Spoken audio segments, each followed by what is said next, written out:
มันหวานเกินไป คุณทำอะไรอยู่ แต่ปะคุ้งไป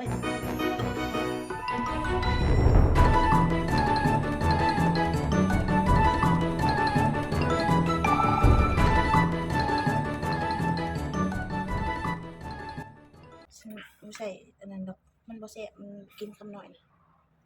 นี่ต้องกินแบบนี้แหละนี่โอ้โหแซ่บนี่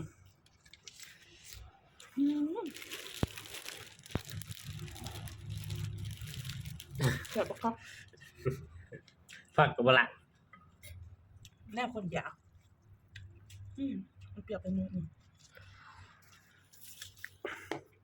ไม่กินบอกดีด้วย